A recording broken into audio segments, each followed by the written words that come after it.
अस्सलाम वालेकुम नाजरीन, आप देख रहे हैं ज़ोया लाइफ हेल्थ केयर। उम्मीद करती हूँ आप लोग खैरियत से होंगे। मेरे इस चैनल से आपको बहुत अच्छे वजीफ़े मिलते हैं, बहुत अच्छे अमल मिलते हैं।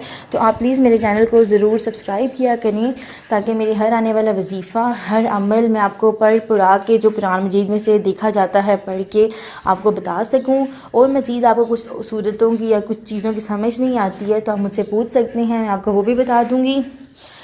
तो और सबसे पहले आपको बताती चलूँ कि जो भी वजीफ़ा होगा उसके लिए आपको अपने सारे जो एग्ज़ाम के गुनाह होते हैं वो छोड़ने पड़ते हैं। इसके अलावा आपका जो होता है नमाज का, आपने 5 वक्त की नमाज़ अदा करनी है। दिल में आपने जायज़ ख़यालात रखने हैं, उसके बाद ही आपका कोई वजीफ़ा अमल करेगा।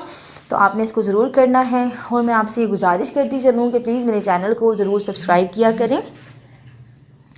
और मैं आपको बताती चलूँ कि आज का वजीफ़ा क्या है। सूरत इखलास का वजीफ़ा है ये, जो आपकी किस्मत बदल सकता है।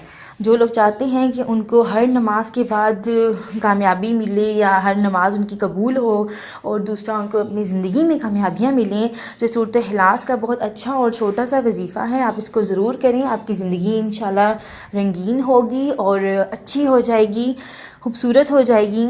तो आज का वजीफ़ा ये है कि सूरत इखलास का वजीफ़ा है, 7 दिन का वजीफ़ा है ये। आपने हर नमाज के बाद एक बार दरूद पाक पढ़ना है, 3 बार आपने पढ़नी है आयतुल कुर्सी और 41 बार आपने सूरत इखलास पढ़नी है।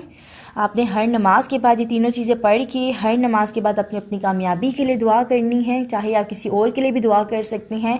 तो मेरा कहना यही है कि आप सबके लिए दुआ किया करें और फिर अपने लिए दुआ किया करें। अल्लाह ताला आपकी ज़रूर दुआएं कबूल करेगा। और अगर आपको मज़ीद कुछ समझ नहीं आई तो मुझे कमेंट्स में पूछ सकते हैं।